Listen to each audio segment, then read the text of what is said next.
My name's Carter Krull, and I will be doing the biography over my grandma, Arlys Krull.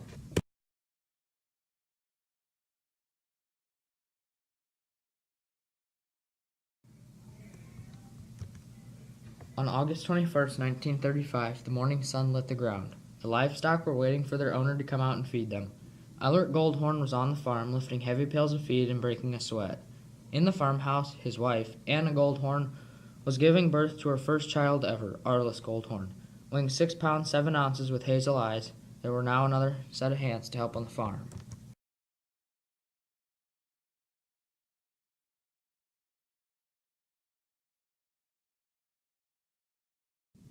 Little did they know, but 3 years later, another baby girl, Mavis, would be born. While these two girls were growing up, they had many responsibilities.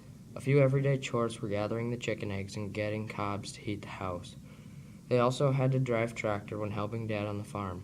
When the girls weren't helping on the farm, some of their recreational activities included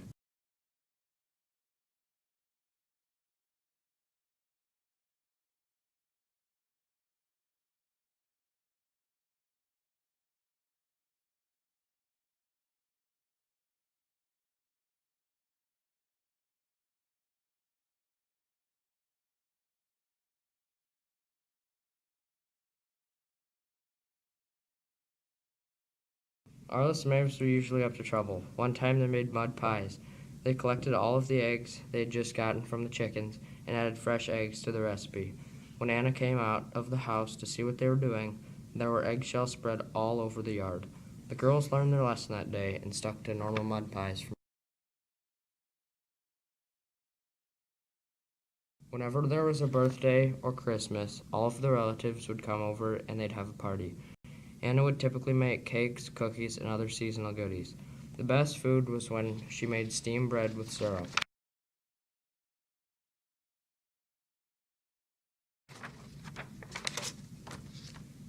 Arlys's family went to church every Sunday just like most families did.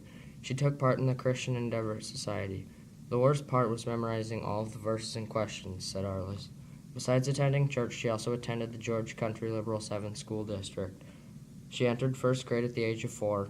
Arlys attended this school until 9th grade. Her neighbors brought her to school every day.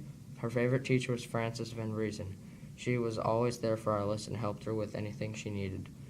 When Arlys was a freshman in high school, she transferred to the George High School, where she met her future husband, Kenneth Krull. She liked the subject geography. She was always interested in looking where places and cities were located on maps and postcards. However, she hated history and math. Arlys was involved in band and choir throughout her high school journey. She went to banquets, which are like prom, and she also enjoyed going to the basketball games and other sporting events. They always took a pep bus to the games with all the students so everyone would have a ride. Arlys tried to make the most of high school.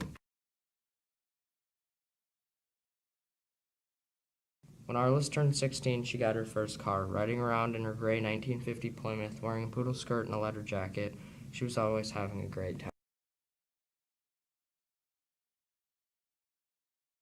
Since gas was only 38 cents and movies were 25 cents, most teens spent date nights clogging up the theaters.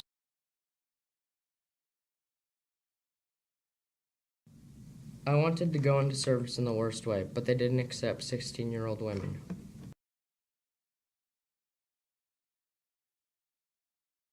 So the first job that she obtained was being a nurse's aide at the Rock Rapids Hospital.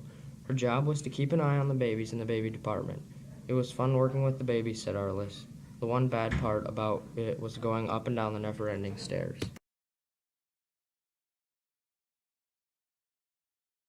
She later took a job at the George State Bank. Working and interacting with people at the front desk was one of the things that got her through her days. Arlys tried to help people in whatever job she took.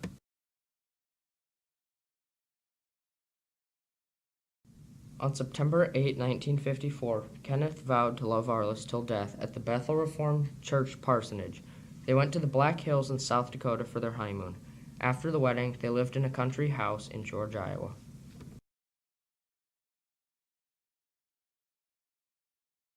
The newly married couple moved a lot. They went from George to Little Rock and then back to George, where they made their roots to start a family.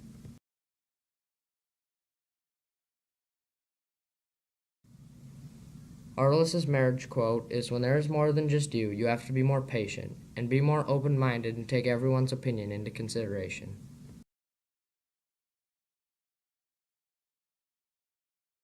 As the years ticked by, they eventually had 4 children: Rod, Kay, Corey, and Rick. When the kids grew older, they all took part in helping on the farm.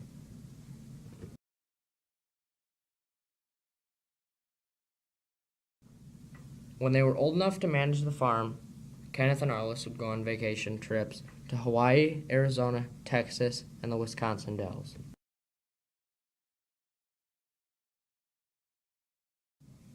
Kenneth passed away on September 25, 2006. Arlys said that she learned to trust God more after his death. She said that after someone dies, you hold more responsibilities as an individual. You have more decisions to make on your own and don't have someone to talk it over with.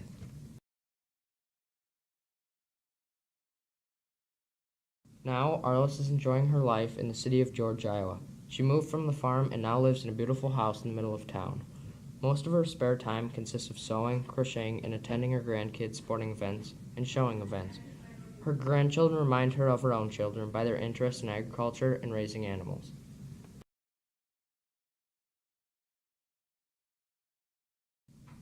She has also participated in the Red Hat Society.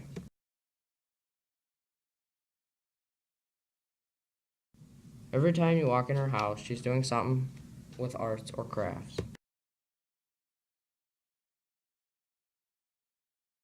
In retrospect, most people ponder on what they might have done differently. Arlys has a couple of things that she would have changed.